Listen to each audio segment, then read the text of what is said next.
Hello once again my friends and welcome to yet another PhilbertGreen painting video. As always, this is really professional, do help, it does help if you are following along at home. Police officers and paid mercenaries aren't the only ones trapped in Raccoon City's zombie apocalypse. There are still some civilians out there left alive, clinging to the hope they'll be rescued by a band of heroic survivors. Look up the bumbling oaf in the dictionary and you'll find the definition of bumbling oaf, which our new character, Dario Rosso, most definitely is. The next video in the Last Escape expansion box, we get yet another new character to play as. Wait, who gave him a gun? Just like my other videos, if you are following along at home, take your time and go at a pace that you are comfortable with. As ever, we will be starting off by basing him with Mechanicus Standard Grey.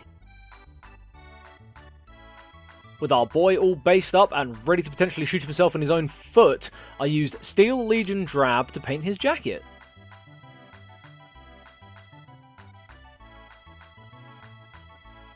I then used Mechanicus Standard Grey to follow that up and paint his trousers. For the next step, I layered up White Scar over and over and over again for his shirt, including the cuff on his intact sleeve.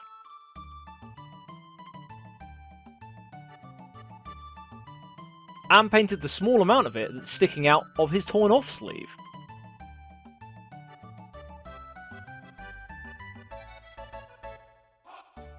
Next up was his skin. You guessed it, Cadian Fleshtone was my colour of choice to paint all of his exposed skin. Then I followed that up by painting his hair with Balor Brown for that sandy looking colour.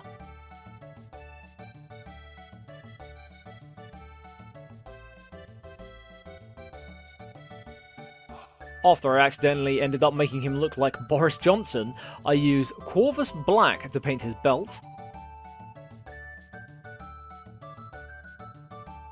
as well as his footwear, and his watch strap. Then I finished off his belt and his watch by painting the belt buckle and watch face with Leadbelcher. The last step before the watch stage, I used Abaddon Black to paint his gun. Seriously though, guys, who gave him a gun? Seeing as his sleeve has been torn off and he looks like he's been through the ringer a few times with the zombie horde, I decided to wash all of Dario's clothes with Nuln Oil, much the same as our zombie enemies, to make them look dirty, like he's been on the run and hiding in the filth and grime of the warehouse we found him in for quite some time. I followed that up with Reikland Fleshshade for his skin.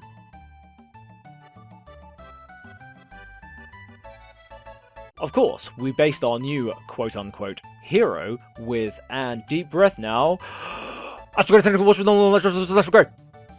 Finally, to add him to our roster of pre-existing characters, he naturally gets the friendly blue band around the base.